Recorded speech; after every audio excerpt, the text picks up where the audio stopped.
Well, hey there, all you beautiful Texans. Welcome back to the James Show. It's News Talk 820 WBAP, now on FM at 93.3. Happy Friday. Well, happy Friday for us. Maybe not that happy of a Friday for Volodymyr Zelenskyy. You heard in the top of the hour news there that he had a meeting with Trump, and J.D. Vance was in the room too. Didn't go so swimmingly. If this was Love Connection and I was Chuck Woolery, I don't think they would get a second date, even if we offered to pay for it. To give you a little more depth of what's going on here, Lieutenant Colonel Tony Shaffer back on the James Show. It's been a while. Good to have you back on. Your thoughts on the Ukrainian meeting today? Hey, James. Good to be on. So I've been using on Newsmax the metaphor of a poker game. I think, to play poker, you got to have the guy in the room with you. I think that's what Trump's been doing with Putin. The art of the deal meets Ronald Reagan. Reagan was a masterful poker player. With that said, if you use that metaphor to today, you don't walk into a game with play a pair of aces against a guy who's holding four aces. A pair of deuces against four aces, and that's what happened with Zelenskyy today. I don't know what Zelenskyy was thinking. If you watched the drama this week, you had the French President Mitterrand. What's his name? The French president show up first, and then you had Carol Starmer today. There's been a series of events by the Europeans trying to put pressure on President Trump to accept a continuation without any limits, the unlimited funding of the conflict in Ukraine. And that's what we saw play out. Zelenskyy walked in thinking that Trump had been softened up and he'd had to go to play his card, and it failed spectacularly. J.D. Vance lectured him. President Trump kicked him out of the White House. Personally, I don't think there's any coming back for Zelenskyy. I think President Trump will not deal with him as a leader of Ukraine going forward. So I think the Ukrainians are going to figure out something of a plan B going forward. And so there was a supposed mineral deal that was on the table. I saw that he didn't sign that before he left. Where does that leave us? So part of the deal was, and I think this was a way of actually benefiting everybody, is that Trump had said several times this last week that, look, we will not give you troops, but if we invest in your country, we're going to have American companies working in your gas and mineral industry, and the Russians won't attack. It's a form of a defense investment. Putin's not going to kill Americans, period. And I thought that was a reasonable path forward. The Russians will be open to that. And it seemed that the Europeans just never got the memo. They were doubling and tripling down on, no, we've got to continue to do the basic strategy we're doing right now until every Ukrainian is dead. And I think that was what was not acceptable. So the deal at this point, to be honest, James, most of the actual rare earths are actually in the territories held by Russia, just saying. So I don't think the deal was worth anywhere near the numbers that they were talking. I think President Trump was doing it to help Zelenskyy, and I think the deal's off the table now. Well, Tony Shaffer, what do you say to people who are ready to just pull up all stakes and stop helping Ukraine altogether, just let the chips fall where they may? So I've been in that school for a while now. If you didn't go into the war with an attitude of actually assigning people who knew what the hell they were doing, actually had strategists, military members advising a very well-formulated use of military technology. That never happened under Biden. You had Jake Sullivan, who essentially has got the intellect of a high school debating team captain. You got Tony Blinken, who essentially was more worried about how many miles he put on his airplane than actually doing anything to resolve things. And then this unlimited funding, which we've come to find, especially for USAID, was being washed back to a lot of the domestic politicians here. So it was all bad. And so there's no fixing that. You can't fix the last 3 years. So the alternative is, what do we do going forward? I think President Trump had given them an opportunity to actually reform the way things were working, to continue to support. But at this point, as President Trump said, if you don't want to take the deal, then I guess we're going to have to go a different direction. And I think I do support President Trump, and I think we're looking at a different direction right now. Well, okay, so you and I are both in favor of just getting out of that. What's the argument for staying in? I know that's not our position, but what are they saying? So you've had a number of neocons who say basically, well, if we can just hang on a little longer, if we can just trouble Putin and their economy a little longer, Russia will collapse. That's the theory, and that's what Keir Starmer was pushing for. That's what President Macron was pushing for. Is that the Europeans want the war because they think they can actually beat Russia. I don't know where they're getting that because I've looked at history rather extensively, and the Germans didn't do it, the French didn't do it. There's been several other events, where military force or military type activities have been used, and it didn't collapse Russia. So I think it's an unrealistic belief that somehow continuing the current course would achieve a defeat of Russia. But that's their position. If you just give us a little bit more time, a few more resources, we'll beat Russia. Yeah, and I love the historical context because if Hitler couldn't do it, if Kaiser Wilhelm couldn't do it, if Napoleon Bonaparte couldn't do it, I don't think this former comedian Zelenskyy is up to the task. No, all right. I don't think so either. Well, good stuff. Lieutenant Colonel Tony Schaefer, it's been a while. Don't be a stranger. Appreciate your work. Thank you. Thanks, James. He's with Heritage Foundation these days, but I see him on Fox News more than anything else still. Your thoughts? Because I'm going to ask you the same thing I asked Tony Schaefer. Are you ready to just get out of there? Like, no more help, no more blankets, no more missiles, no more cash, no more whatever. You're on your own.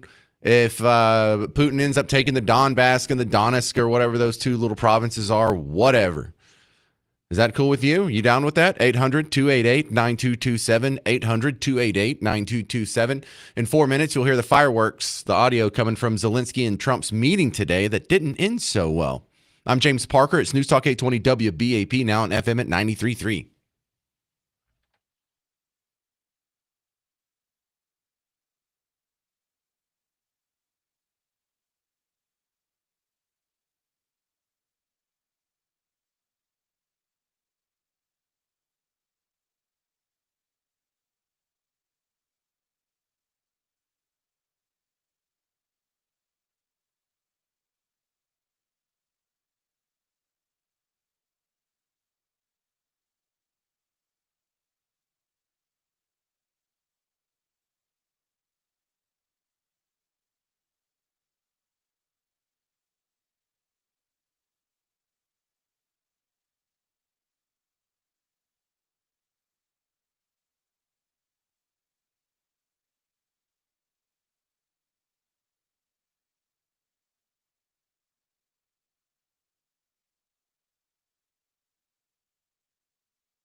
Hey there, welcome to the James Show, News Talk 820 WBAP, now on FM at 93.3. Trump and Zelenskyy had a little bit of a clash today at the White House. There's a little press availability. I'll be playing you the audio in just a second.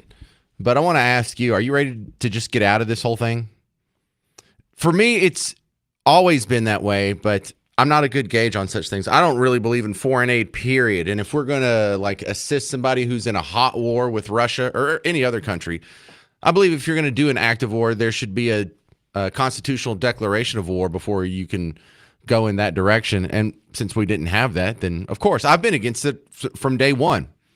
You know, they start out just saying, "Oh, we're just providing humanitarian aid." Well, it's escalated all the way up to we're shooting American missiles into Russian territory, killing Russians who are in Russian territory. Bro, we're in a hot war with these guys, and it hadn't even been officially declared. So I think we should have got out like yesterday.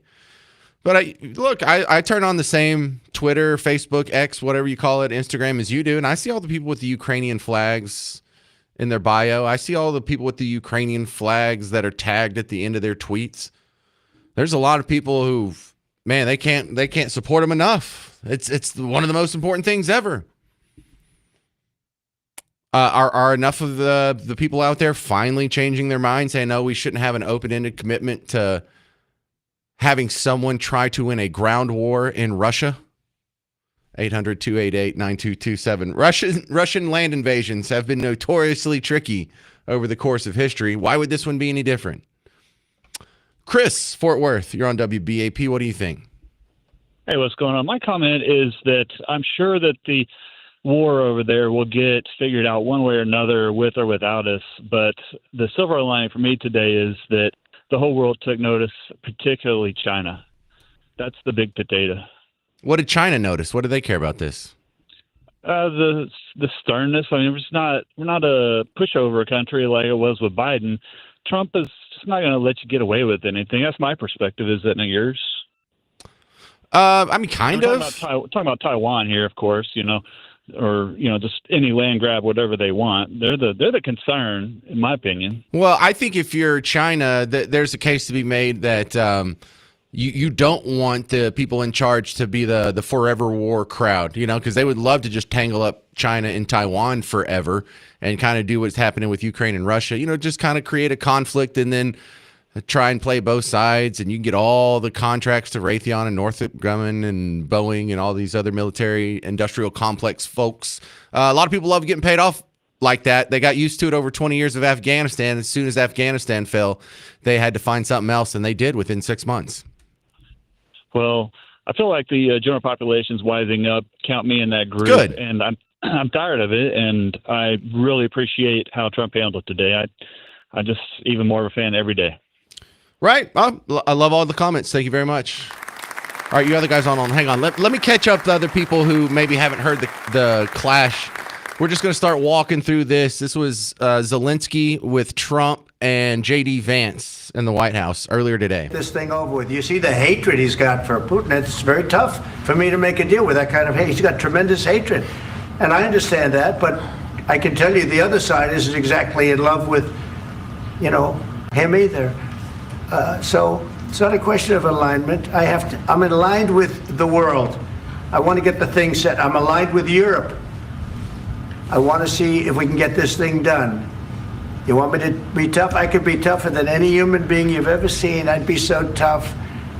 But you're never going to get a deal that way. So that's the way it goes. All right, one more question. I want to respond to this. So look, for 4 years in the United States of America, we had a president who stood up at press conferences and talked tough about Vladimir Putin, and then Putin invaded Ukraine and destroyed a significant chunk of the country. The path to peace and the path to prosperity is maybe engaging in diplomacy. We tried the pathway of Joe Biden, of thumping our chest. All right, what's happening right here is Zelenskyy is over there in some black, looks like an Under Armour shirt, and he kind of tilts his head back and sort of half rolls his eyes like diplomacy would have solved this when J.D. Vance says the diplomacy part.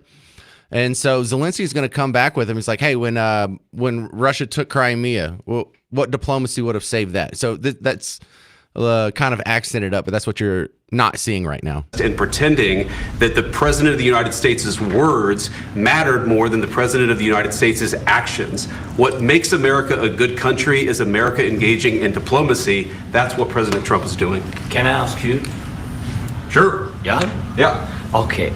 So he occupied our parts, big parts of Ukraine, part of East and Crimea. So he occupied it on 2014. So during a lot of years, so I'm not speaking about just Biden, but those time was Obama, then President Obama, then President Trump, then President Biden, now the President Trump, and God bless, now President Trump will stop him. But during 2014, nobody stopped him. He just occupied and took. He killed people. You know what the contact line? 2015. 2014. 2014 and 2014. 2014. Yeah. So I was not here. Yeah, but That's exactly right. Yes, but during 2014 till 2022, the situation the same. The people have been dying on the contact line. Nobody stopped him. You know that we had conversations with him, a lot of conversation, my bilateral conversation, and we signed with him, me, like a new president. In 2019, I signed with him the deal. I signed with him, Macron. All right, first off, give him a hand. His English is really good. Zelenskyy. I love it when foreign leaders can speak English so we don't have to do the translator thing. So whenever Trump and Vance are next to him talking about what's going on, he's picking up all that. And I think he's picking up some of the nuance. And, there's not like anything complicated like sarcasm being thrown around. But see, this is where it went wrong. Zelenskyy got a little butthurt because the insinuation was made that the war shouldn't have even started if we would have had better people that were negotiating things on the diplomatic front before tanks ever crossed any boundaries. And so that's kind of what started the clash. And it devolves into a little bit of shouting. And we'll hear some of that throughout the show. I can't play you all 8 minutes in a row here. Let me sprinkle in a few calls, Mike in Rockwall. If you want to be after Mike, 800-288-9227. What do you think about the Trump-Zelenskyy clash, Mike? Hey, James, I think that the Zelenskyy is a child, and he can't do the work anymore. He doesn't want to do the work anymore. He doesn't want the job. He wants to get fired. He's playing the whole world with this and trying to act tough with Trump. He knows it's going to work against him. He's just wanting to. He already said that, hey, if it'll end the world, I'll resign.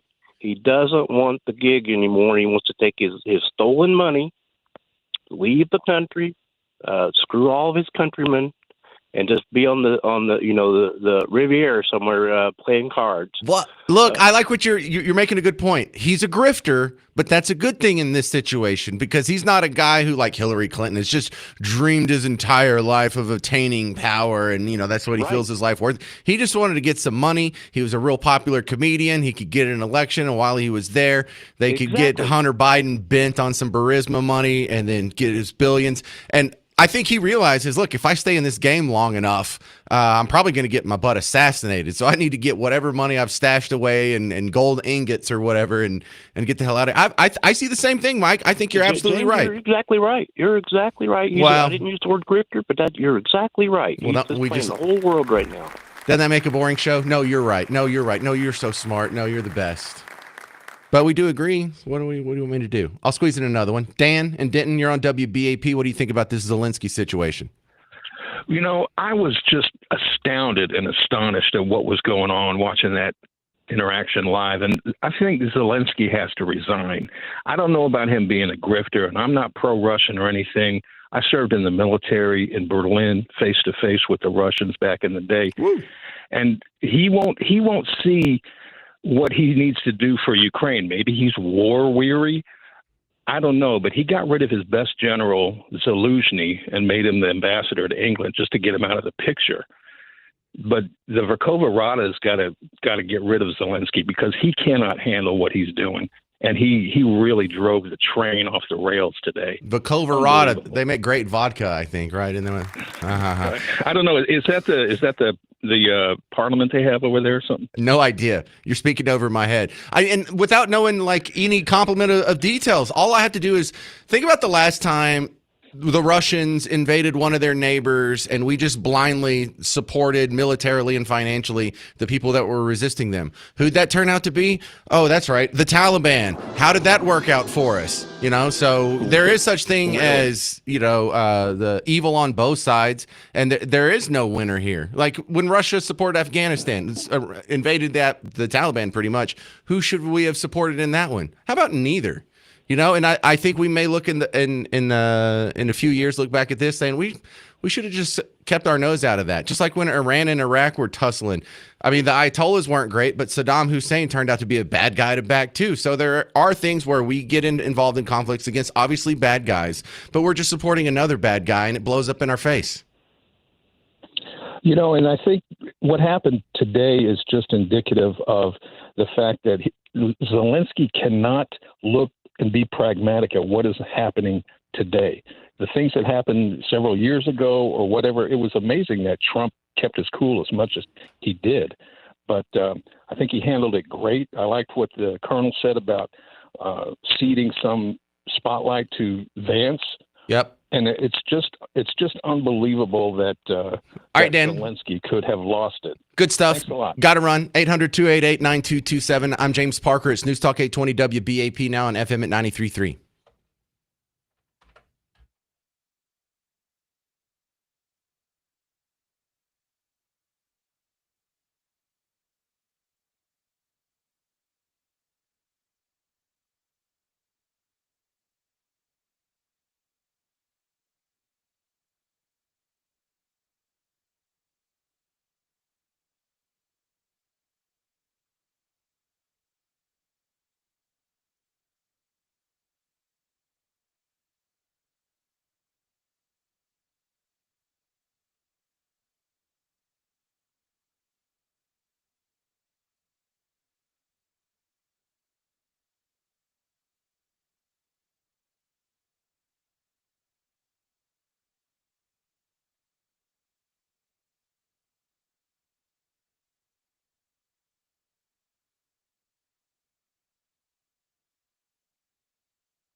Hey there, happy Friday. Welcome to the James Show. It's News Talk 820 WBAP, now on FM at 93.3. If you can't stick around for the rest of the show, be sure and come back and get the parts you missed with the James Show podcast. There's a funky tech rumor that says there was a bug in your iPhone, and if you use voice to text, whenever you tried to do Trump, it would spit out the word racist. Is that a real story? Let's ask John Schultz, technology expert, coming back on the James Show. Mr. Schultz, is that even a real thing? Did that happen? According to people I've talked to, yes, it's something real that happened, but it's quickly shut down.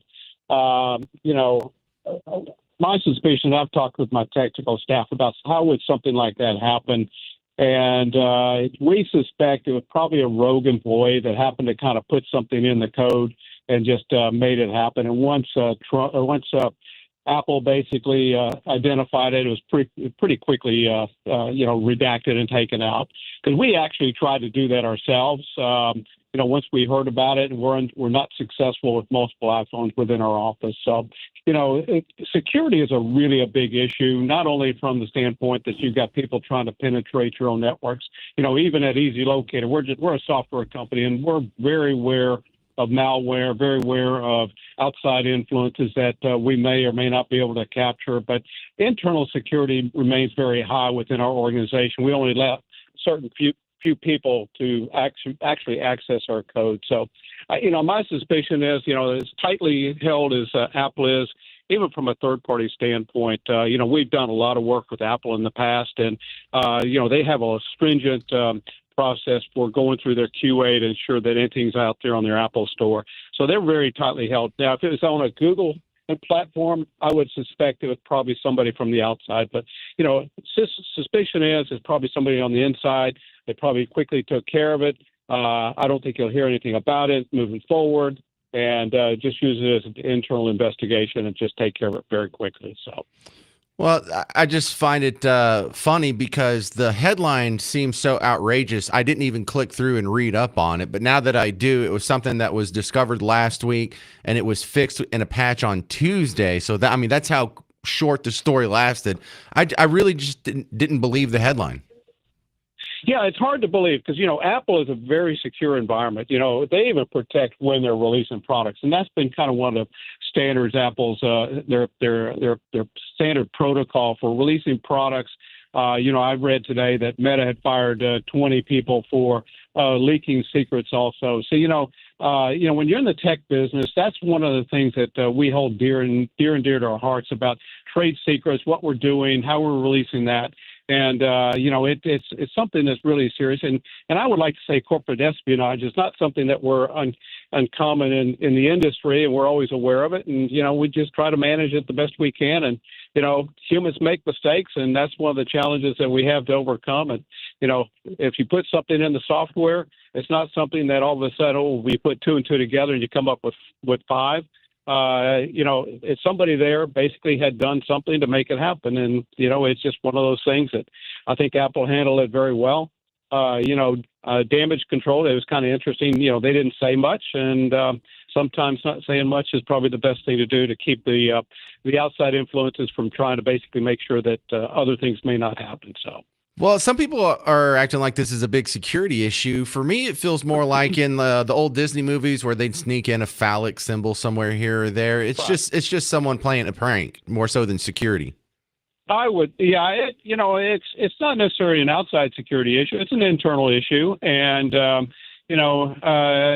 my experience in the having been in the tech world for a number of years, about 35, 40 years, is that one of the challenges is that people in the technology space are always challenged by new things. And I've encountered several of those things, some of the businesses I've run and some of the business I've been involved in where you get a rogue employee that basically is just challenged by the unknown and they find it a thrill. And once they're able to do it, sometimes you just can't stop. But, it's managing employees. And, I think every organization has those challenges. Unfortunately, Apple is one of those high profile organizations that if something like this occurs, it gets a lot of media attention. John Schultz, where can we find your work outside WBAP? Well, here we're located in Dallas, easylocator.com. You can find us on Facebook, Twitter, LinkedIn, as well as Instagram, and we focus on a piece of software to help the superintendent find that optimum daily hole location and enhance the player's experience. There you go. John Schultz, I appreciate your time, sir. You bet. Take care. Have a wonderful day. See, so that's a scary headline. Turns out to be nothing. Kind of fixes itself, and it's only for Apple people to temporarily have a little prank played on them last week going up till Tuesday. Coming up next, I'll play you more of the audio from the clash between Zelenskyy, Trump, and Vance, and your thoughts on Ukraine. Y'all ready to just get out of this altogether and whatever happens, happens? 800-288-9227, 800-288-9227. I'm James Parker. It's News Talk 820 WBAP, now on FM at 93.3.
Hey there, welcome to the James Show, News Talk 820 WBAP, now on FM at 93.3. If you got any hot opinions on the Trump-Zelenskyy clash today, the Ukrainian situation, if you're just joining us, it didn't go too well. It didn't end on good terms. In fact, Zelenskyy was asked politely to just go ahead and get the hell out of here. There was supposed to be a press conference afterwards. They canceled that, where they were supposed to have the, take questions from the media and whatnot. There was a mineral deal that was on the table, and I believe he left without signing it. And this is sort of how it ended, if you just want to hear a little bit of the spicy parts. You got to be more thankful, because let me tell you, you don't have the cards. With us, you have the cards. But without us, you don't have any cards. One more question to Mr. Vice President. I'm sorry. It's going to be a tough deal to make, because the attitudes have to change. And so it really did come down to that. There was a bit of an attitude there. Someone kept interrupting, and then other people kept interrupting back, and it sort of devolved. And if you've read any business books, that's not how negotiations are supposed to go. That's not what Dale Carnegie said. That's not what Trump wrote in Art of the Deal. So when you see things falling off the track, you got to think that, there's a chance that this could all be righted. There's a chance that there could be a phone call happening right now where Zelensky's like, hey, I'm sorry. Maybe there was just, I don't know, something lost in translation there, but I'll sign that old mineral deal. Or, this all just looks like negotiating tactics. It doesn't look like the beginning of World War III. It doesn't look like the beginning of an expansion of the war or the collapse of Ukraine. So I'm kind of in favor of just getting the heck out of there. Man, if we can get some minerals out of it, whatever. But I never wanted to get involved in this in the first place. What do you think? 800-288-9227. This is John and Ringle. You're on WBAP. What do you think? Well, I don't want to really comment on the press conference, really. I'm kind of scratching my head as of late, as a lifelong Republican, frankly, at the isolationism that we seem to be getting into on the conservative side. It's got me confused. I mean, I remember very well the words of Ronald Reagan to Gorbachev, hey, tear down this wall. I think Ronald Reagan would have a whole different take on this situation. I mean, this is Russia. Okay, this is Russia. This is and this is Russia with Europe, and I just feel like we're changing as conservatives, and I think it could come back to bite us in the long run. Well, historically, conservatives have been more isolationists than their lefty counterparts throughout all of American history. In fact, there's not a war that was started by either a Democrat or a Bush. Those are all the wars that we've started. So when you look at that, what do you think Ronald Reagan would say? Well, we know what he would do. For one thing, we had Russia, who had invaded its neighbor Afghanistan, and part of that was going on during Reagan's era, and he did give them a little bit of support.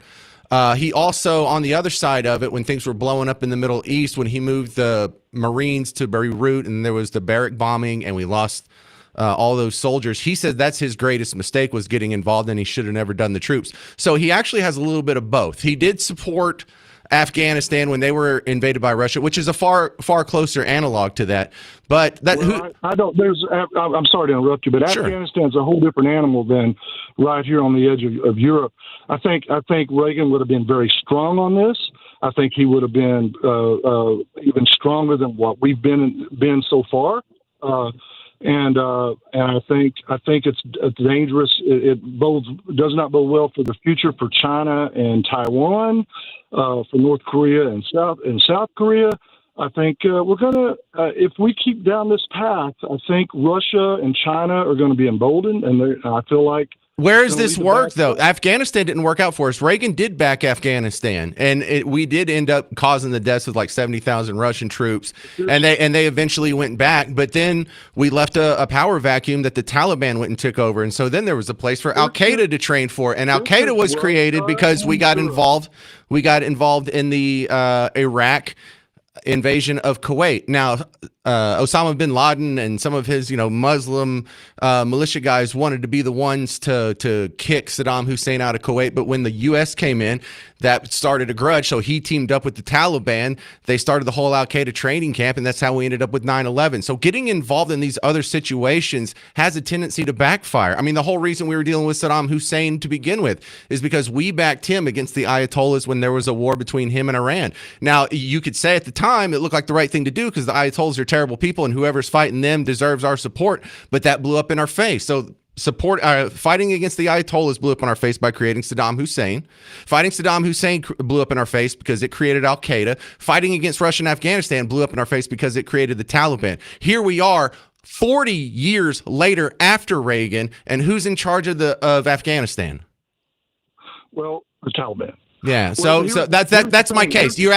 I'm saying you're asking me to make the case for a more isolationist policy, which I don't think I'm an isolationist. I call myself a non-interventionist, but I feel like I'm even more isolationist on that spectrum than the Republican Party or the Democrat Party. I think there's a bunch of us who feel like me who aren't getting represented on either side of the aisle. Well, I still think it's a different case when you're talking about Russia. Right there with Europe. Why? On the board. It just is. I mean, it just Russia is. It is. I mean, Russia. We're talking about our allies from World War II that we built a trading alliance and a military alliance with that has been in which the U.S. has been a beneficiary of now for 60 years. You know, so we're now tearing down those alliances. We're walking away from our allies. We're making friends with enemies that are not enemies that are not allies of freedom. They're the opposite, and I just think it's going to lead to something dangerous. I mean, it's something even more worse than what we're dealing with right now. All right, good job. I appreciate the back and forth. That's John in Ringgold. If you want to be next, 800-288-9227. 800-288-9227. Coming up next, we'll talk to an A&M virologist about the measles outbreak here in Texas, and we'll continue the discussion on the Ukraine situation. What you think about the clash with Zelenskyy and Trump today?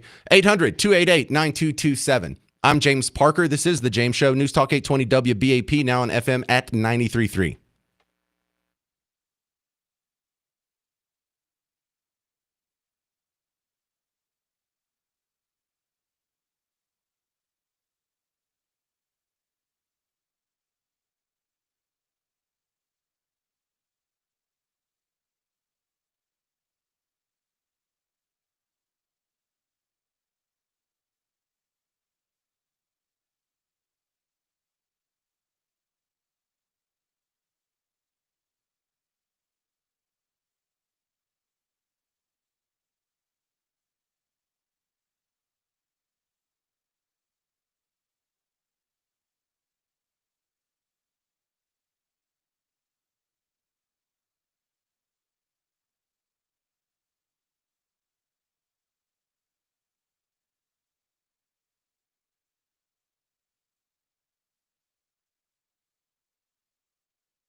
Well, happy Friday, all you beautiful Texans. Welcome back to the James Show. It's News Talk 820 WBAP, now on FM at 93.3. Don't worry, we'll get back to the Trump and Zelenskyy situation.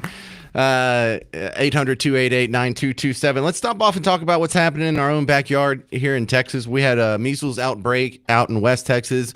We have one confirmed case here in the Metroplex over in Rockwall County.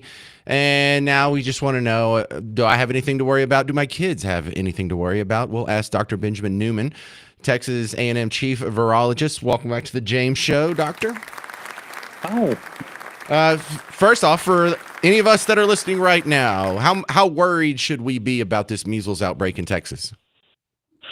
It is worrying for a virologist, and I think it's low-key worrying for everybody, particularly if you haven't had the MMR vaccine, and potentially if you haven't had it in a while. Yeah, a lot of things that we have not seen in a while seem to be rearing their heads.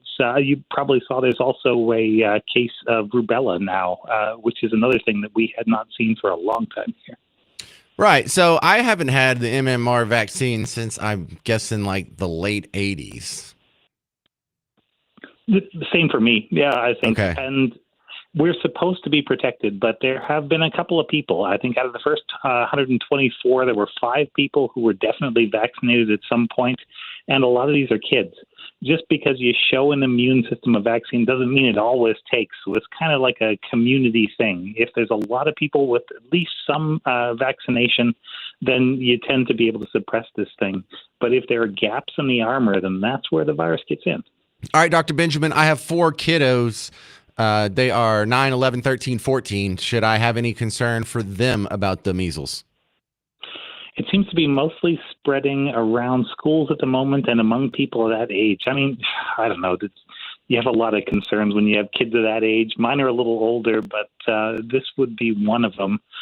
I think right now they're only recommending caution or sort of vaccination in areas where you know that you've been exposed. So if there's been a case at the school. But with some of these viruses, people may have it for a week, maybe even 2 weeks before they show symptoms, and they may be able to spread the virus a little bit during that time. So, yeah, it's probably spread more since the last update from DSHS. Okay, so does anybody need to go out and get a booster shot, or is this an issue for people who are immunocompromised? Yeah, it's one of these things where would it probably help? Yeah, a little bit. Is public health recommending it? No, they want to keep those doses for people who need them. But the vaccines are available at probably the Walgreens and CVS nearest to you, and they're usually in good supply. Yeah, I'm just a guy that never gets a flu shot or anything. I just hadn't seen a doctor in adulthood. Do you worry for people like me? I don't know. In some ways, I'm in the same boat. I haven't seen a doctor in a while, and eventually it's going to catch up to me. I figure when you're given advice, you try and give the best advice, and then they may be able to get away with less, but I don't know that you'd ever recommend it. Well, a lot of skeptics were created during COVID because we had so much information that turned out to be false. So now it's kind of hard to juggle. Do I really need to go out and get this shot? Isn't what they said, and then that what they said 4 years ago? So I don't think we're going to get any clarity on some of these issues because now, Dr. Benjamin, medicine is politicized. Which is weird, right? Because the science really hasn't changed. The only thing that's changed is like feelings. And, as a scientist, I'm okay at solving science problems, and I have no idea where to start on feelings problems. Well, some things have changed. Having RFK being head of Health and Human Services, I don't think we've ever had does he count as what is labeled as an anti-vaxxer?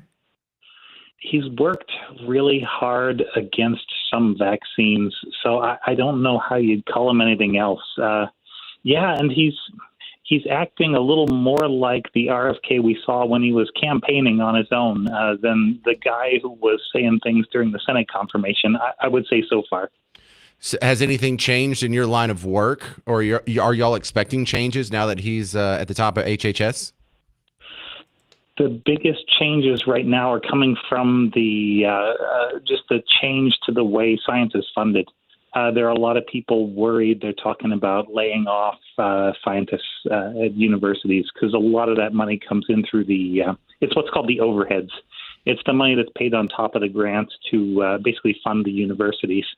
That's just the current funding mechanism, and unless you substitute something else, they're just basically cutting the legs out from under public science. I was going to play Spin the Bottle with a Mennonite community this weekend in West Texas. Should I cancel that? Yeah, Well, you don't have to answer my dumb questions. It's not a bad idea. okay. Thank you very much. Dr. Benjamin Newman, Texas A&M virologist. Thank you very much for your time, sir. There you go. Anybody else worried about the measles? I'm not really worried that much. I think I'll be all right. Why start going to the doctor now? It's only been 40 years. Coming up next on the James Show, we have some more sound bites that are coming out of Austin. State Rep Brian Harrison made enough of a wave that it's the top story on Dallas News right now. He's just asking if people are still following DEI hiring practices, and people start crying. You'll hear it next on the James Show. News Talk 820 WBAP, now on FM at 93.3.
Hey there, welcome to the James Show, News Talk 820 WBAP, now on FM at 93.3. So State Rep Brian Harrison, he's been on the show quite a bit since the legislative session starts. He's the guy that does the scorecard on the legislative session where, it's day 42 or whatever, and how many bills have we passed out of the House? 0. How many committees have recommended a bill to the floor? 0. How many Beyonce resolutions have we passed? 1. And it's a guy who's been keeping track of not only the Doge committee in Texas being an absolute farce, but also the Speaker of the House giving 96 agencies Democrat chairs and so many committees, like the one he's talking into today that you'll hear the audio for. Why is the chair of this committee a Democrat when we have a big majority in the state House? We just have a Speaker of the House that's handing over power to the other party that the people voted against. Yeah, that's what's going on.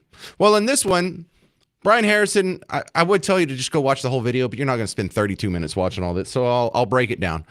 Brian Harrison is bringing up some people who are in charge of agencies in the state of Texas, in Austin, and just asking them, are you still doing DEI hires? Do you still have a DEI program going on? Did y'all really shut all that down? And then they say, yeah, we're totally in compliance with the governor's request. And then he goes, well, I just got this off your website this morning. And, he reads the DEI part of it, and this is still our hiring practice. And they're like, oh, yeah, well, that was written under the previous regime before the DEI mandate was repealed. And we're working on a new one. He's like, working on a new one. This says 2025 on it. This is the new one. Anyway, so here's a piece of this. Brian Harrison, state rep from Midlothian. Since you brought up the workforce planning issues and hiring, is there any, because the executive order from the governor was rather clear, he doesn't want any DEI-based employment decisions being made. Are things like DEI diversity focuses being employed or utilized at your agency when it comes to employment determinations? We are in complete compliance with that. So it's not happening? No, sir. Okay. I've got your most recent strategic plan in front of me, and I want to read you a couple sentences. It says, you're talking about, it's a whole section on workforce under strategic development. And it says, I'm going to read a couple sentences. Furthermore, as society in general becomes more diverse, the TWDB workforce must mirror this diversity. Okay, so he's catching them, and it's an obvious gotcha moment there where these people are saying, no, we certainly don't support DEI. Well, here it is on your website. So he does that for that guy who was just a regular old middle-aged white guy. And then the next lady that comes up, she's head of some other department, and it was a white blonde lady.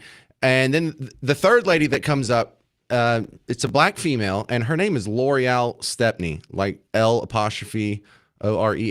I know, like the makeup company. I'm not here to make fun of anyone's name. That's not the point. I'm not going to do it. But he asked her the same thing. Oh, y'all promise you're not doing DEI hires in your department? No, sure not. Well, here's off your website. You guys are still doing DEI hires. Why is this still on your website? She just stops down and starts crying. So Brian's like, okay, well, what do we do? And so there's like an awkward silence for about, a whole minute, which doesn't sound long, but it's a long time to just sit there and watch a video of no one doing anything. And so Nicole Collier of Fort Worth steps in and just injects race into all this. And then it's off the rails, this whole. What are the requirements to be a hub? So certified hub groups for hub credit would be Asian Pacific, Black, Hispanic, Native American, service, disabled, veteran, and woman. So they're not necessarily based on race. That is correct. Okay, thank you. See, here's the thing. I'm tired of having to justify my blackness. And if someone feels inferior to me because I am black, then that is a matter that is something that has to do with them, not me. And to have to watch two black women have to defend 246 years of systemic racism, to try to defend the need to correct 246 years of systemic racism when we had slavery is offensive. It's offensive to me, and it's offensive to all black people. And so I want to thank you so much for doing your job based on your qualifications as a person. And I appreciate you. And I see you. I see you, Ms. Sanchez. So thank you. I appreciate you. And I said that for not just myself, I said it for all Black women and all women, because sometimes we all get the short end of the stick on that. Thank you. No one challenged her credentials. Brian Harrison didn't bring up her race or her qualifications or her gender. He just pointed out that y'all have race-based hiring practices still on your website. No one asked you to apologize for your blackness. Where is that even coming from? You just making up something? I still don't understand why she started crying. I didn't take anything out of context or anything there. That is what he said, and then she started crying. L'Oreal did. And so then once one person has some righteous indignation and starts, I don't know if she was paying attention to the hearing there, or I'll just give her the benefit of the doubt. She was probably watching American History X on her phone and got the two confused, because she's acting like there's some sort of Klan meeting going on there. And he was just pointing out that there's still DEI hiring going on after the government's no DEI policy. So this other guy steps in, Armando Wale. He's another state rep.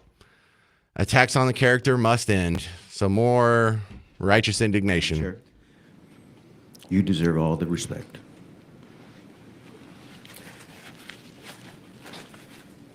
You take all the time you need. I'm ready. She's crying. Thank you. You merit this position. No one said she didn't. You and many who have fought long and hard to be in the positions of authority that you deserve to be in. No one said she didn't. We've reached a goddamn limit already. Oh, watch your mouth, sir. Attacks on people's character, on people's qualifications. No one attacked her character. Based only on one single thing, the color of their skin. We are all Americans. We're proud Americans. We're proud Americans. We pledge to the United States of America. Hang on a second. No one attacked her character. No one even addressed the color of her skin or brought it up. No one questioned her credentials or her background or whether or not she deserved to be in that job. Like, what is this fantasy you have that people are just flaming racist coming in and attacking her because of the color of her skin? Did you hear Brian Harrison bring any of that up? No, you didn't. Anyway, that flag, it belongs to all of us. Thank you, but Mr. the Chairman. rhetoric, the comments, the innuendo, the attacks on people's character has to stop. Many of these public servants have earned the right to be in these positions. This must end. This must end. I'm proud of all of you that have come to this dais to come testify, whether you're African American, whether you're Hispanic, whether you're Anglo, whether you're Asian. We are proud of each and one. Garrett, what's an Anglo? Are you an Anglo? What if I'm Irish? Do I still count as Anglo? What if I'm Finnish? Am I still Anglo? Anybody out there? Have you ever called yourself Anglo before? Every one of you that comes before this committee, I respect everybody on this dais. I give every opportunity for folks to say what they need to say. I'm not trying to control what anybody says. They can say their piece for their clips. That's fine. But we will not, and I will not tolerate attacks on people's character. Well, let me know when you hear one, because there wasn't one today. I mean, I don't like attacks on people's character either. I mean, unless they're being called racist, sexist, bigot, homophobe, Nazi, then you can attack their character, right, Armando? Anyway, I want you to hear from L'Oreal, not the makeup company, but the lady that was crying in the hearing today with Brian Harrison. Or I guess that was yesterday. This is the top story on Dallas Morning News, by the way. Here's L'Oreal. I just want to talk about me just for a second. March 1st will be 33 years working for the state. Great. 33 years. I have 2 engineering degrees. Well, that's 2 great. From the University of Texas at Austin, one in aerospace engineering and the other in civil engineering. I have always been honored by the governor of Texas. Bro, I know what you're thinking. What part of the video did James edit out of context? Because this doesn't make sense. I can't play you the whole 32-minute hearing, but go listen. There's nothing. This is like just some weird performative fantasy land where they pretend to be persecuted, and then you have a couple other people rush to her defense, and she's the crying damsel in distress, and people say, well, we're not going to put up with character attacks, and there was no character attack. Brian Harrison just read from their website and asked them about their hiring practices. Didn't attack their character, didn't say, you probably don't even have a degree. You don't even deserve your spot. No, it wasn't even brought up. We don't even know the background until she says it. We didn't even care. That's not even part of the discussion. And so then they go to some weird recess. They come back like 8 minutes later, and it's turned over to Brian. He's like, do I start all over or what? And these people are just running out the clock on all these meetings, just anything but get something accomplished. 800-288-9227, 800-288-9227. I'm James Parker. It's News Talk 820 WBAP, now on FM at 93.3.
Dan Bongino.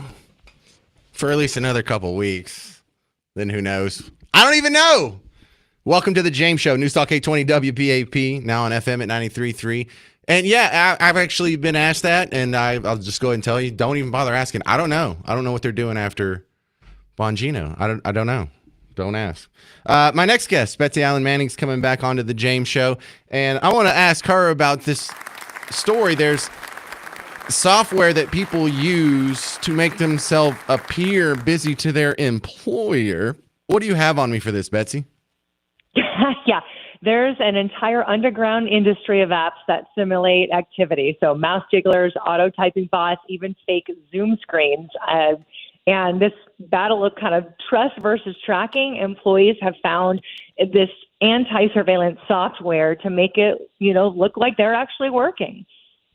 Well, I had a few jobs in the tech space before I got into radio, and there's engineers who would make macros that would make it appear if they're busy, if they're working from home, because all you just need is some sort of activity on the server.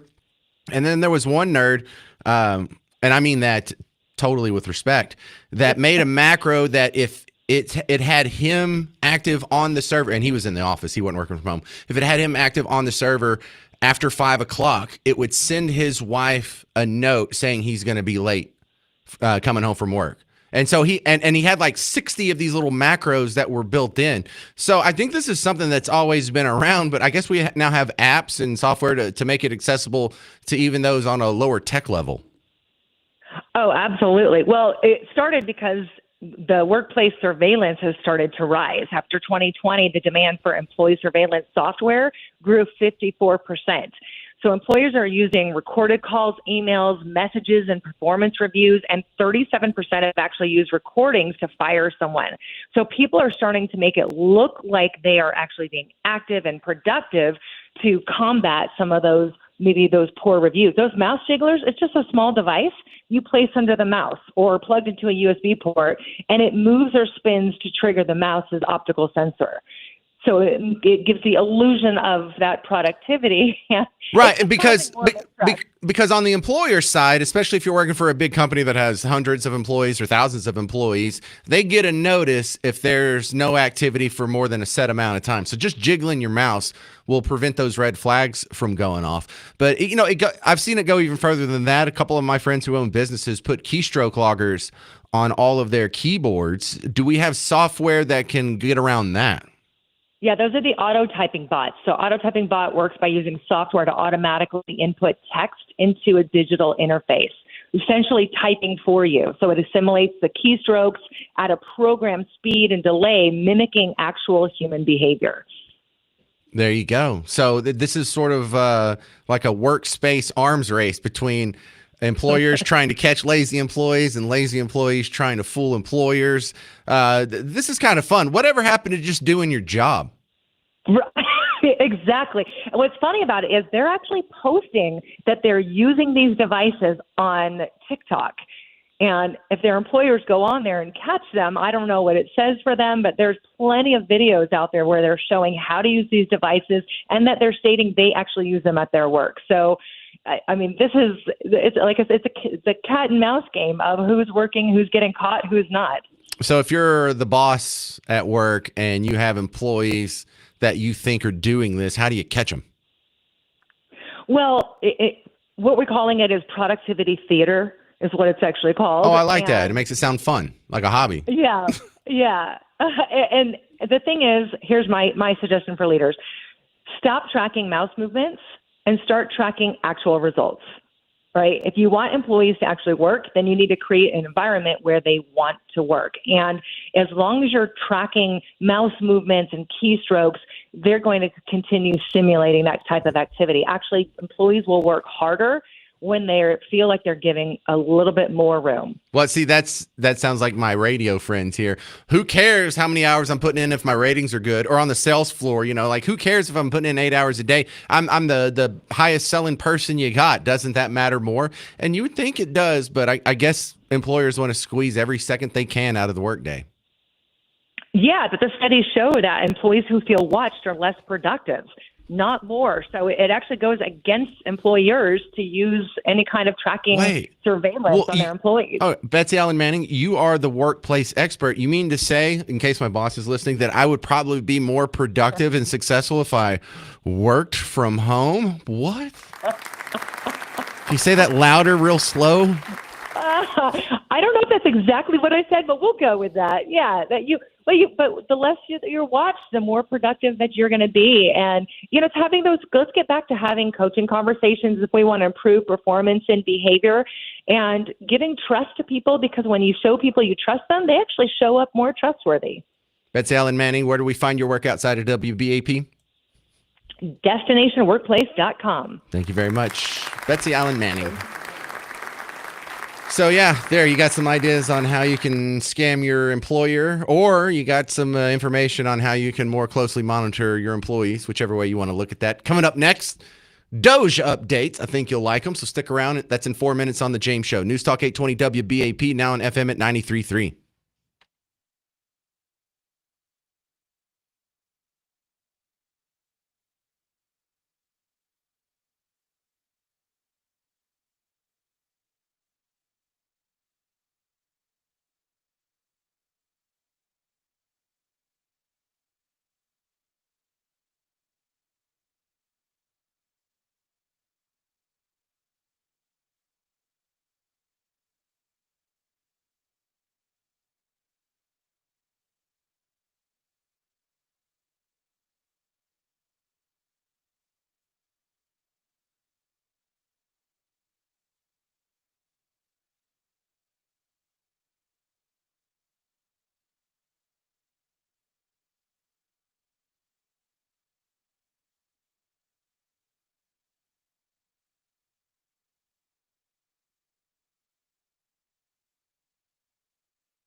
Hey there, welcome to the James Show, News Talk 820 WBAP, now on FM at 93.3. Let's get you some Doge updates. This has been my favorite part of the first 6 weeks or whatever it's been of the Trump presidency, is my dreams as a limited government constitutional republic dreamer that some of these agencies that are definitely not constitutional in my worldview would finally at least get trimmed, if not completely axed. So pardon me if I'm a little excited about this lifelong dream of mine. Here's Elon Musk talking about some Doge layoffs a couple days ago. Roughly 1 million employees have responded so far to this email. Does that mean that the remaining 1 million or so federal employees now risk being terminated? And is it your understanding and expectation when you post a directive on X that the cabinet secretaries will follow that order? Because several agencies have instructed employees that this is voluntary or not to respond.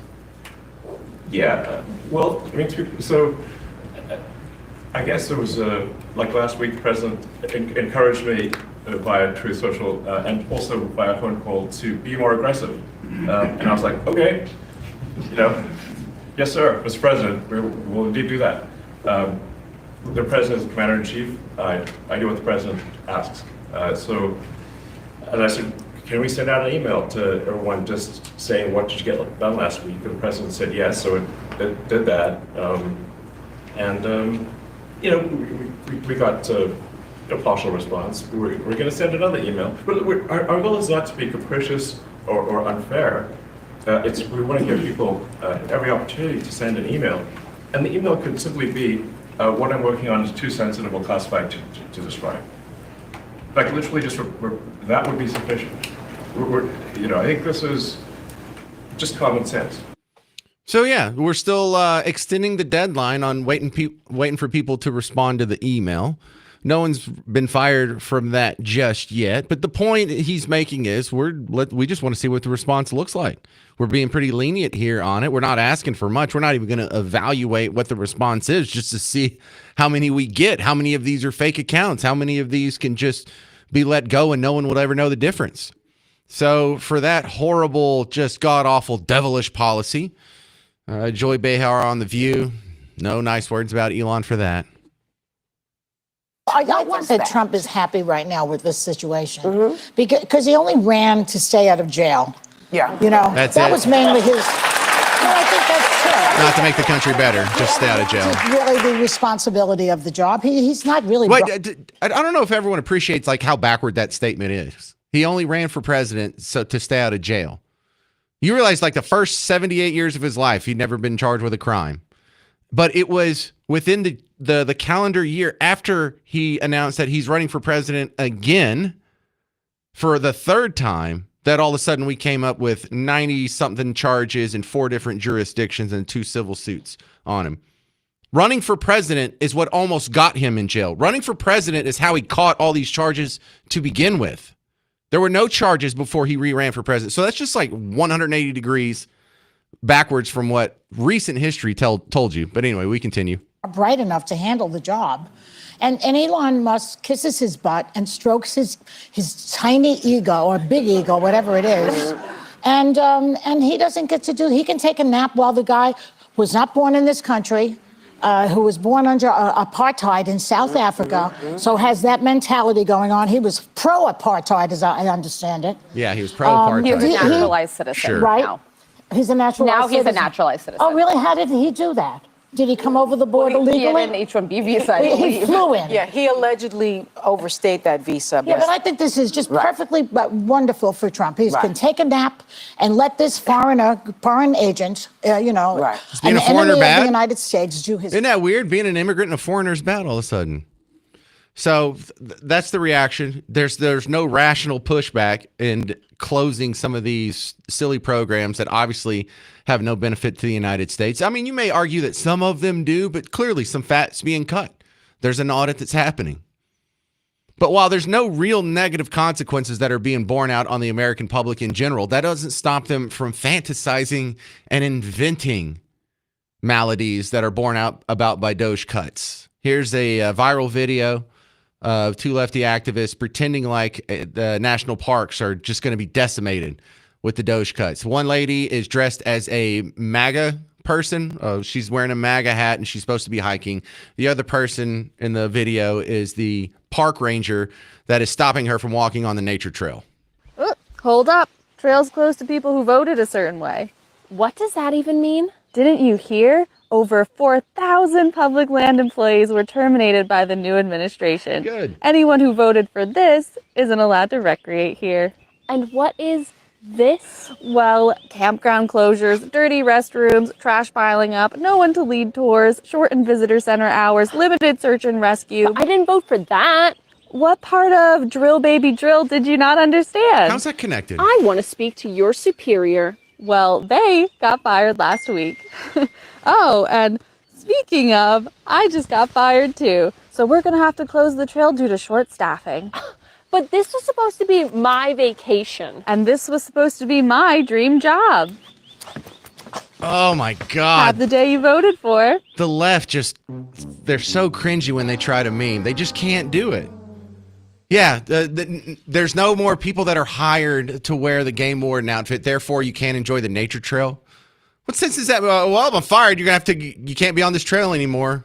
I don't need you to walk on a nature trail.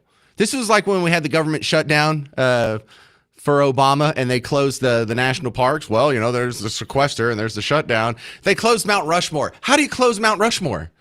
Like if you drive past it, don't look at it. Look away. Lower your eyes. Look at the other side. Don't you look over there. It's closed. You can't look at it. It's not like they put like a big shower curtain around it and they closed it off so you couldn't see it. How do you close a park? How do you close nature? I'm sorry, with all these cuts, we're not going to have tours. Fine, I don't need tours. Never been on a tour. Well, we're not going to have proper garbage pickup. Fine, I'll just carry my own garbage like I do when I'm normally camping. We don't need you. Nature doesn't need a human being. Well, there's going to be limited search and rescue. Okay, so there's going to be some search and rescue. It's just going to be by someone from a different agency. Dude, you can shut that whole thing down. The park's closed. The woods are closed. You can't close the woods. It's nature. It's there. Don't you dare enjoy that tree. Don't look at the tree. Don't listen to the birds. You guys have to invent maladies because there's not real ones happening from the Doge cuts.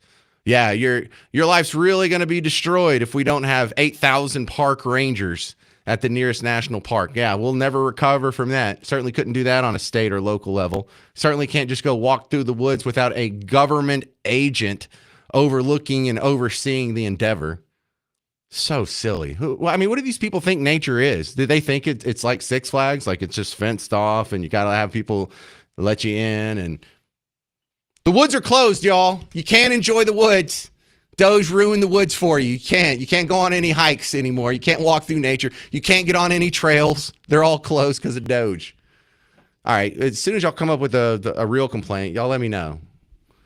I grew up in my backyard was a giant 30 acres of woods, and I used to just tromp around in there all day, every day. Never had help from some lady in a green hat. It was never part of the process. It was never necessary. Didn't matter if I hurt myself or if I fell in the creek or there was an encounter with a wild animal or whatever. Somehow we made it through the first 100-something years, going through the frontiers of America, like in 1883, Taylor Sheridan's 1883. How did we ever do that without the park ranger there to get us through nature? I don't know. Must have been a real Christmas miracle. All right, Warren Zeider's Relapse Tour coming to the Pavilion at Toyota Music Factory April 11th. Special guest Tyler Braden. Tickets on sale at livenation.com, or you can text TOUR to 800-288-9227 for your chance to win a pair of tickets. That's TOUR to 800-288-9227. Coming up next, a partial Epstein list has been released. I'm not very happy with it. Will we ever see the real list? What do you think? 800-288-9227. 800-288-9227. Epstein list updates next on The James Show. It's News Talk 820 WBAP, now on FM at 93.3.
Well, hey there, all you beautiful Texans. Welcome back to the James Show. It's News Talk 820 WBAP, now on FM at 93.3. I don't know, happy Friday.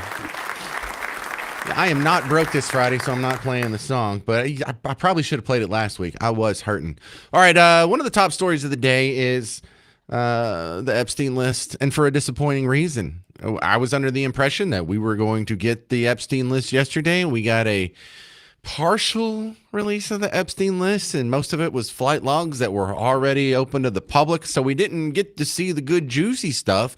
Who went down to the island is all I want to know. Did we get that? No. Jeremy Rosenthal, Texas Defense Firm, is my next guest here to explain some of it to me. I want to start with this, Jeremy. Yeah. What responsibility do they have to redact the names of the victims out of this? Because I feel like that's one of the legitimate holdups that people have thrown out there. I just don't know how legitimate it is and how long that should really take. Well, you certainly want to protect victims of that type of abuse, and it may be policy, it may be statutory. In all likelihood, it's policy. I don't know. In Texas, at least, by policy, if you're going to see names that are redacted, that's typically why. Courts will do that in court documents and pleadings, and you want to comb over it several times. That's something that AI could hopefully help with.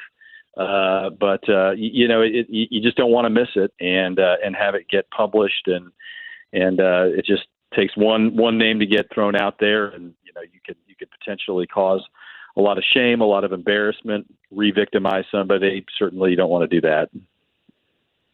So what if a victim's name accidentally does get out? What happens to the person who released it? Are they going to get themselves lawsuited into the ground, or is this just an ethical thing that you shouldn't do?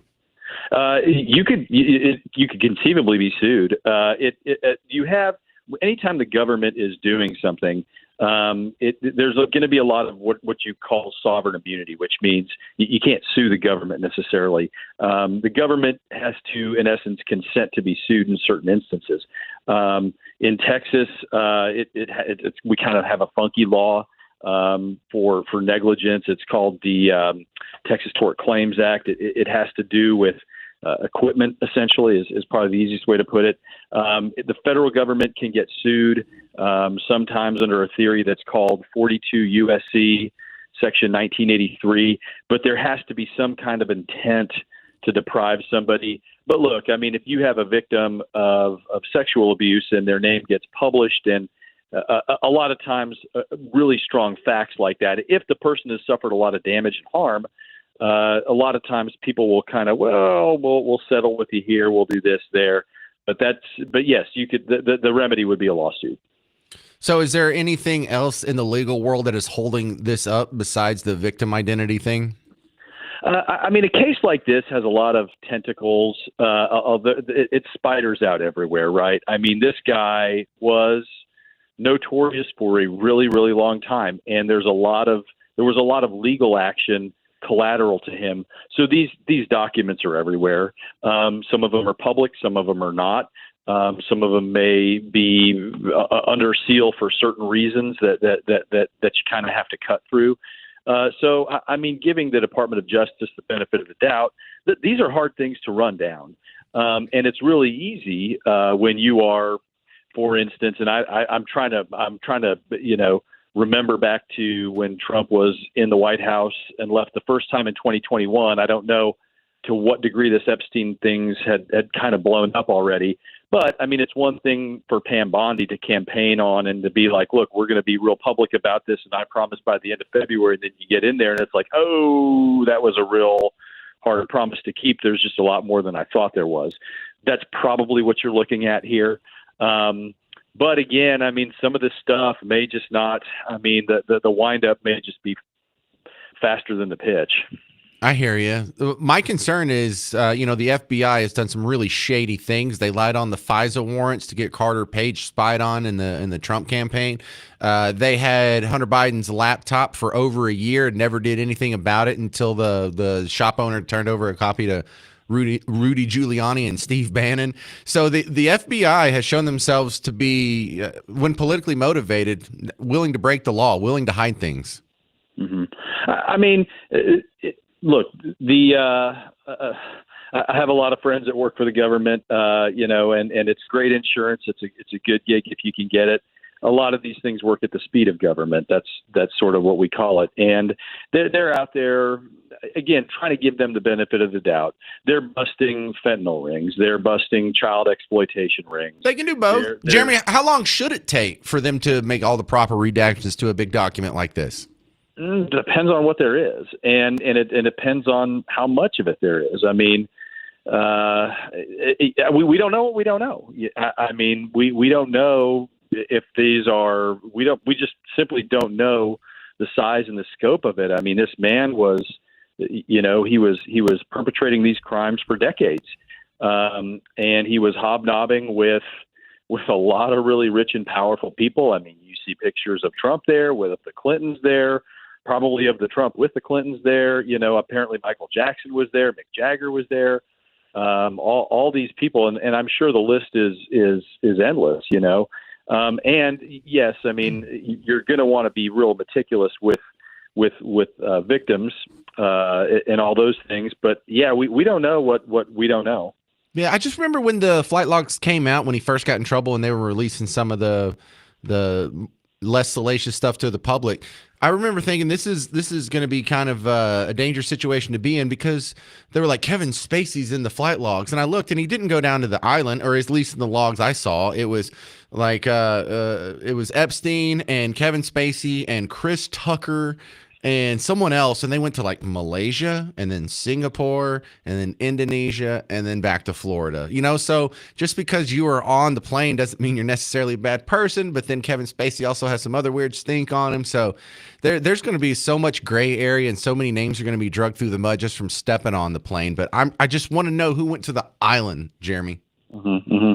Yeah, and look, there's always the possibility. I hate to be the wet blanket here, and none of the beautiful Texans listening, want to hear this. It could be that there's just not a lot out there. It could be that this is what you get. And I mean, we have our minds sort of, when we talk about releasing the JFK documents, I mean, all of our minds kind of think Oliver Stone, and we think of all these juicy scenarios, and sometimes our minds race off into areas that don't match reality.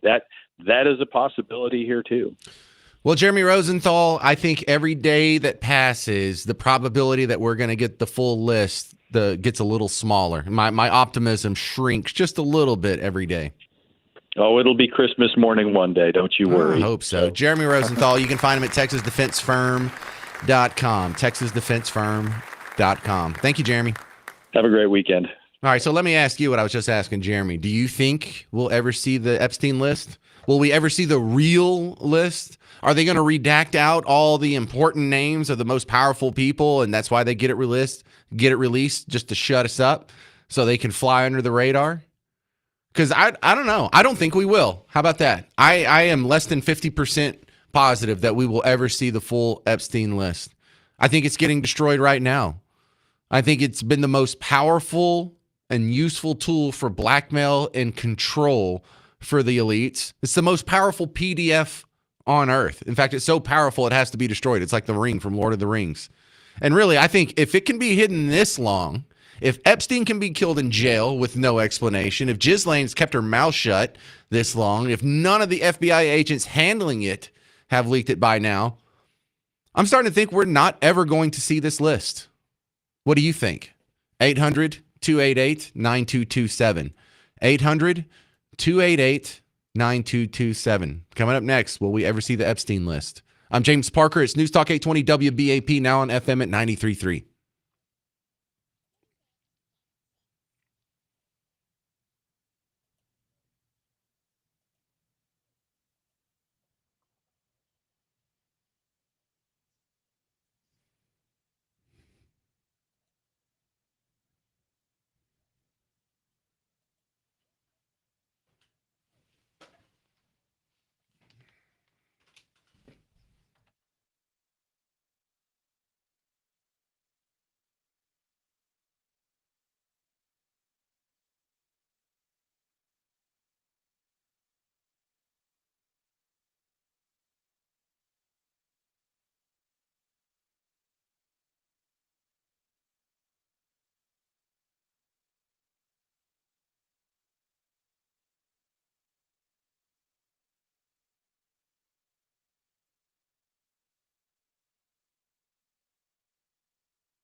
Hey there, welcome back to the James Show. Happy Friday. It's News Talk 820 WBAP, now on FM at 93.3. Still haven't got the Epstein list. Still haven't got it, huh? We were told at the beginning of the week, Pam Bondi was just telling you, yeah, it's on my desk. We're going to have to release it any second now, any minute now. In fact, it might be. A lot of people are wondering, because you said last week that you have the Epstein files on your desk, is when can we see them and what's taking so long to release them? I do. Jesse, there are well over, this will make you sick, 200 victims. 200. So we have over 250 actually. So we have to make sure that their identity is protected and their personal information. But other than that, I think tomorrow, the personal information of victims. Other than that, I think tomorrow, Jesse, breaking news right now, you're going to see some Epstein information being released by my office. That did not happen. That was now 2 days ago, so it was supposed to be released yesterday, and we got a partial phase 1. And now she's saying, well, the FBI is slow walking the rest of the list here. I thought it was on your desk. I thought it was right. I thought you had the ability. You don't have it? So every day that this goes by, every hour that we don't see the list, the probability that I think we're going to see the list drops. And I'm below 50% now. I don't think we're going to see the list. What do you think? 800-288-9227. Karen in Fort Worth, you're on WBAP. You think we're going to see the list? Never, not the full list. Why is that? Epstein was murdered to protect who knows how many powerful men with virtually unlimited wealth to pay off whomever is needed to keep this quiet. I don't think we'll ever know the full story. Yeah, I don't either. And I really thought that Trump getting in office and Pam Bondi getting in office, they turn around. I even think they have the full intentions of releasing it. It just feels like they don't have access to it. Well, I don't doubt that many of them want it released, but this is some kind of cabal of wealth and power that even our dear president can't quite crack, I think. Well, what we have is not just the list of people who did untoward things with minor, participants. It's also, we know that there were cameras all over the place. So this was being videoed. So this wasn't just some freak off sexcapade. This was a tool for blackmail. And so not only will we know who is rolled up into nasty sex stuff, but also who is part of the blackmailed cabal, who is not being honest out there, who is someone that's just a bought and paid for shill. And that, I think that's almost as important as getting the sexual deviants out. Absolutely. And we know why Epstein got wealthy: blackmail. We really don't know why he got wealthy. We have no explanation, or none's been given to us on how billions of dollars ended up into his accounts. And now after he got billions of dollars, there was a lot of blackmail involved, but we don't know how he got the first billion. Yeah, that's true, unless it's Mr. Wexner, the limited store. Yeah, well. That's something pretty freaky there, to suddenly be given that townhouse in New York. That's not. No, and that's a nice townhouse too. Karen, if you ever get the list, let me know, okay? Thank you. Thank you. Lisa in Arlington, you're on WBAP. Do you think we're going to get the Epstein list? Who knows? How have they been able to keep everybody quiet?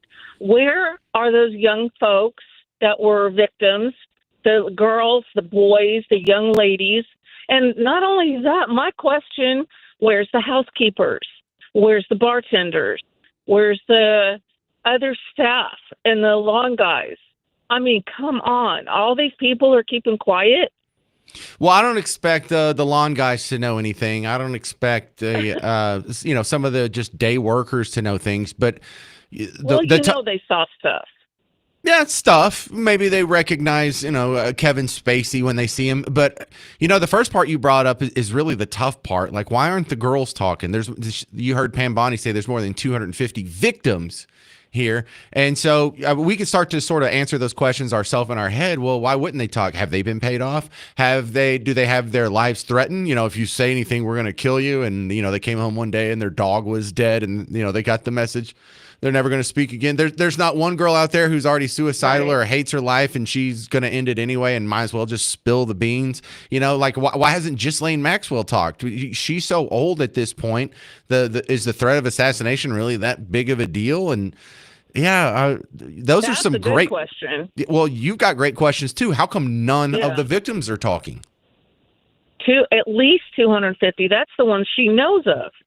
And it's heartbreaking because now we're in the situation where, like, hey, we know you got repeatedly raped, but could you do us a solid? Like, I don't think they owe us a favor, but we would really like to know. Thank you, Lisa. You're bringing up some great points. This is Josh and Everman. You're on the James Show. What do you think? Hey, I think we're never going to see it. I think because Donald Trump's name's going to be on there, and I think it would cause probably a civil war or something similar like that. Yeah, so if Donald Trump's name's on there, it kind of seems weird that he would go out and say he's going to release it and appoint an attorney general that's going to release it. So I think if Donald Trump's name was on there, they would release a fake list. They would be like, see, everyone's on it, and just make sure Trump is scrubbed from it. Yeah, for sure. I think that's also why we haven't actually seen the list. I think it's changed too many hands by now. So who knows? I could be on that list. Probably not, but hey, you never know. Josh, did you go to Underage Rape Island in the Caribbean? And I've never been to the Caribbean, but yeah, maybe I was sleepwalking, Right. Well, there's also the idea, if Trump's on the list, then wouldn't the Democrats rush and release it as fast as they can? They would, unless they're on the list too. So either everyone's on it or Trump's not on it is kind of the spot I'm in. I have to believe that there's some big wigs on both sides of the aisle that are rolled up into this, or someone would have released it just for political purposes, if nothing else, Josh. Yeah, but I know Trump cleaned house and everything. He's got all of his people out there in the FBI, and they're like, hey, we're going to release it tomorrow, and here it is the day after. I don't like this. I don't like it, Josh. Great call. Thank you, sir. Coming up next, we're going to play Name That Artist for 2 tickets to see Simple Minds. It's the Alive and Kicking tour. If you're interested in seeing Simple Minds and getting a couple tickets from me, you can call in right now, 800-288-9227, 800-288-9227. Name That Artist next on The James Show. It's News Talk 820 WBAP, now on FM at 93.3.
Hang on, dude. We'll be back as soon as the commercial's over.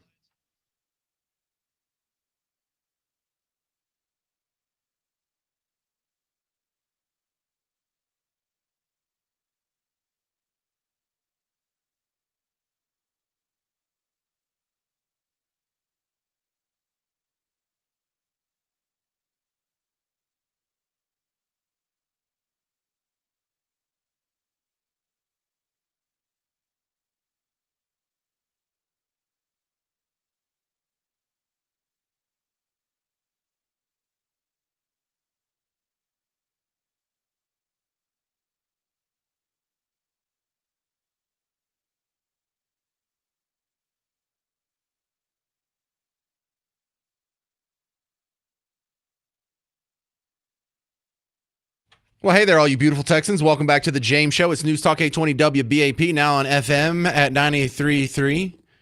You want to win tickets to see Simple Minds? We're going to play Name That Artist. If you don't want tickets to see Simple Minds, that's fine. You could just sit there and play along with us, and you don't have to worry about getting on the phone or whatever. But here's how this is going to work. We're going to play a montage, and for all you people who are on hold already, go ahead and get out a notepad file, or if you got a piece of paper, I want you to write down the artist to these 10 songs. If you're not already on hold and you are interested in Simple Minds tickets, there's two lines open, 800-288-9227, 800-288-9227. We'll play the montage. You'll write them all down. Then I'll go to you, and maybe if you need it, we'll play it again if we have some trouble getting a winner. But that's how it works. This is the tough. Our other game show, Dead or Alive, I feel like is much easier than this one because it's just a 50-50 shot all the way down the road. But here's the montage for today's Name That Artist.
All right, that's got to be spot on for if you're interested in Simple Minds tickets. I mean, that is the perfect overlap in eras there. So what do you think? Did you know all those? Call 800-288-9227, 800-288-9227. All right, let's go ahead and see if my first contestant is ready. Danny, Fort Worth, you're on WBAP. You ready for Name That Artist, or you need to hear the montage again? Yeah, I think I got a few of them here. All right, are you writing this down? Yeah, I did. All right. Well, keep your pen and paper out. We'll play the montage again. Go ahead, hit it, Garrett.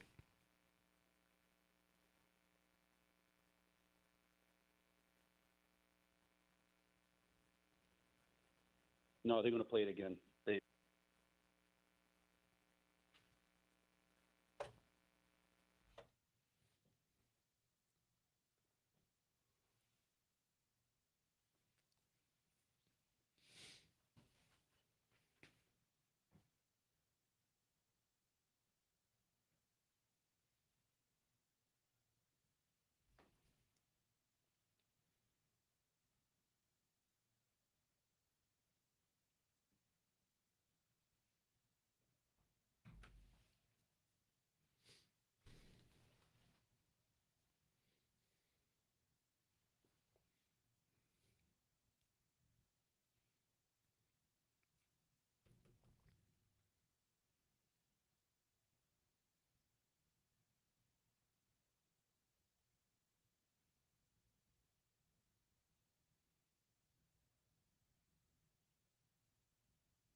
Oh, shut up, Neil Diamond. Well, there's your list here. However, we just saw everyone on hold just slowly drop off one by one. I guess they didn't know it, and they're like, I don't want to embarrass myself by not knowing.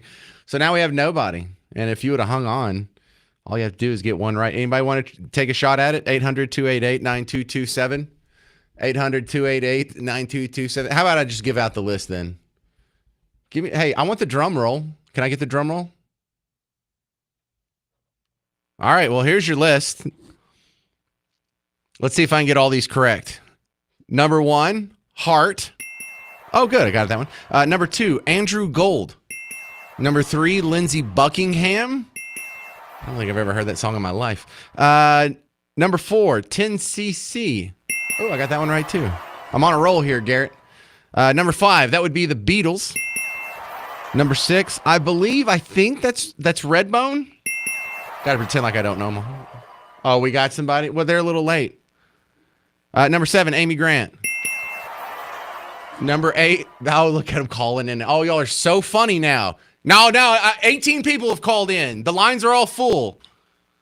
See, you doubted yourself, and you hesitated because you doubted yourself, and now you're paying the price for doubting yourself. Hang on, I'm not done with the list. All right, let me try Brian. Brian and Cupper. You're on WBAP. Ready for Name That Artist? Yeah. Name any of the artists that's in the list, and you'll win. How about that? Heart, give me tickets. There you go. Take your tickets. Take your damn tickets. Brian, you just got the easiest pair of tickets I've ever had, and Name That Artist. Consider yourself lucky. You do want to go see Simple Minds, right? Yeah, I'll go. Man, I know that song, like, don't you forget about me. And I was like, did they do anything else? And so I went and looked them up before the show. They have like 24 top 40 hits. So apparently I'm... Hey, Go ahead. With the price of tickets nowadays, I'll go to anything. Yeah, well, also, we feel like we're old fuddy-duddies because I'm almost 50 now, and I'm like, I don't want to go to a concert and listen to loud music with my ears ringing and a bunch of kids spilling beer on my shoes. And then every time I go to a concert, I'm like, oh, that was fun. I need to do that more. Hey, if you win them and they're free, you won't mind walking out. Yeah, right on. There you go. So you just got some free tickets from the world's worst edition of Name That Artist. Coming up next, a much better segment. We're going to have Mark Resnicek from the Toadies. He's the drummer for the Toadies, the theme song for the James Show. And we're going to bounce off of him his thoughts on the Rock and Roll Hall of Fame nominees. That's coming up in 4 minutes on the James Show. News Talk 820 WBAP, now on FM at 93.3.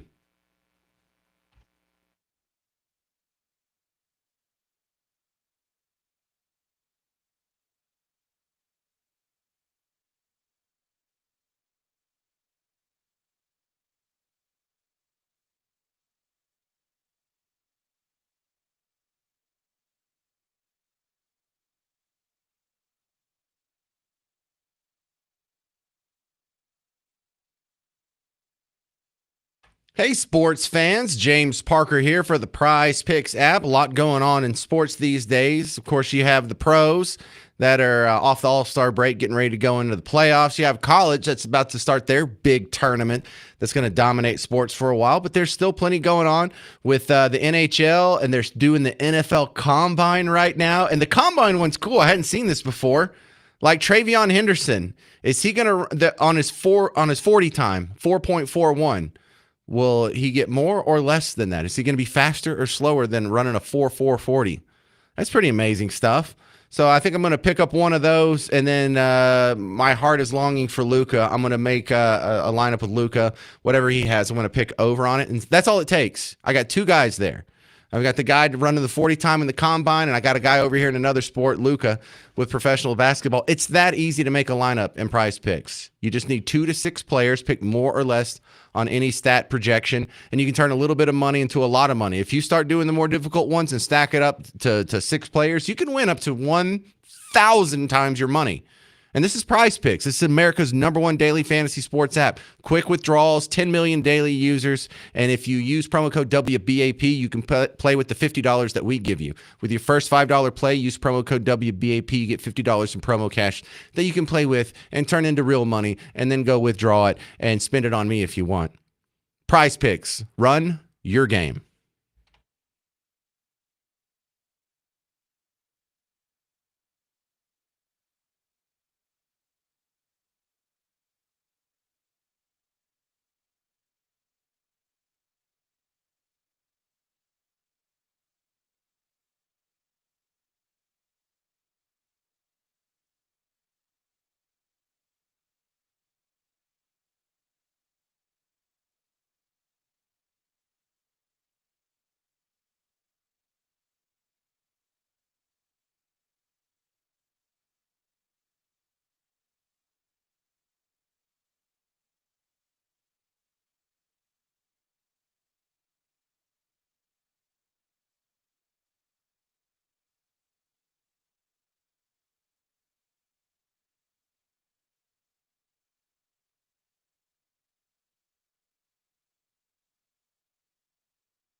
Hey there, welcome back to the James Show. News Talk 820 WBAP, now on FM at 93.3. My next guest is a special guest. At the top of the hour, we play the opening riff from a band called the Toadies, and now I have the drummer for the Toadies on, Mark Resnicek. What's up, Rez?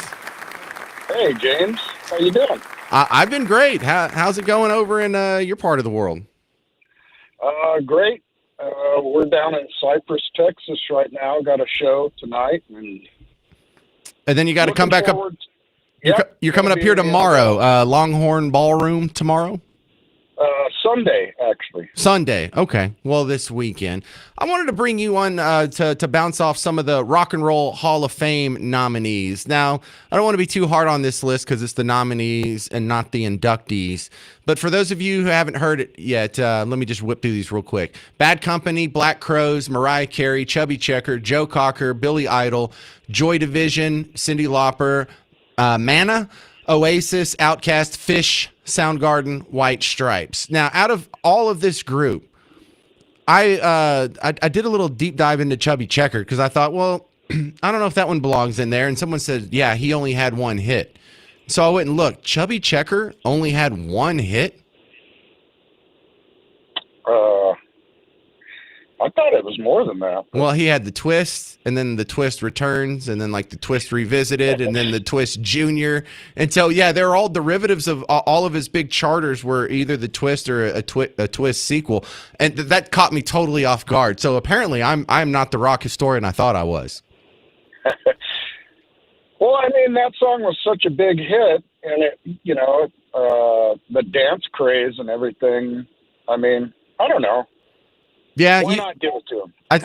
I think you get a lot of credit for the dance phase stuff, but compared to years past, I think I have less qualms with this list than I have recently with some of the other lists because there's not really anyone I look at this list and I'm like, well, they definitely don't belong anywhere near the Rock and Roll Hall of Fame. Like, what was the recent one? Like a Tribe Called Quest. I love a Tribe Called Quest, but none of them play instruments, much less rock and roll. And so I feel like they're really being shoehorned in here. But I don't have any real complaints with this list. Mariah Carey, I mean, she's a great vocalist and everything, but I wouldn't consider her rock and roll, would you? Well, they still do the power chords and a bunch of 1-4-5 patterns and some of that early patterns. Just because she's a singer, I don't know.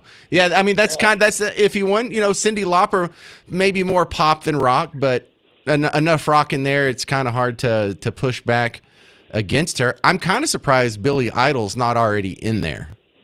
Yeah, that is a surprise. All right. So when you see this list, does it bother you that Mana is on there? They are a Hispanic group. They sing exclusively in Spanish, but apparently their music's bigger than I thought. When I went and looked them up, I feel like there's someone I should have known before. Had you ever heard of them before this list? I've heard of them. I might have even listened to a song or two. There's nothing that says Rock and Roll Hall of Fame has to be all English language stuff. So sure, like I would put Richie Valens and La Bamba certainly left a big enough mark that I'd be happy to see some of them in there. I think the biggest no-brainer on this one though might be Oasis. When you talk about the first ballot Hall of Famers in sports, I feel like Oasis is probably a first ballot Hall of Famer for rock and roll. Yeah, they're huge. They seem kind of recent to me, but sure, they deserve it. That's how old we are. You have to be 25 years removed or 30 years removed from your first release, and so yeah, we're at that point. We got to start talking about Oasis and the White Stripes, and heck, the Toadies are almost there. I don't think it'll ever happen. All right, Mark Rez from the Toadies. You can catch them this weekend. They're going to be Tuesday here in Dallas. Or if you're in Cypress tonight, you can go check him out. Or if you're in Beaumont tomorrow, but Sunday he's going to be at the Longhorn Ballroom down here in Dallas, and you go check him out. It's a good time. Probably my favorite band. I mean, it's really hard to just nail one, but huge fan of you guys for a long time. Thank you very much for your time, Mark Rez. All right. Thanks, James. All right. Appreciate it. That's going to do it for the James Show today. If you need more James Show action, I'll go put up the podcast. You can go listen to that wherever you're already listening to podcasts. Do me a couple favors, though. Like next time you're goofing around on social media, you might have your phone in your hand right now. Go find the James Show, either on Facebook or Twitter/X or whatever your preferred. YouTube, we have a lot of stuff up there. Go do that. Give us some follows, give us some shares, and help me spread the word about this good little show. I've got kids, and I'd like to send them to college. Thank you very much. Stick around. Mark Levin's coming up next. I'm James Parker. This has been The James Show on News Talk 820 WBAP, now on FM at 93.3.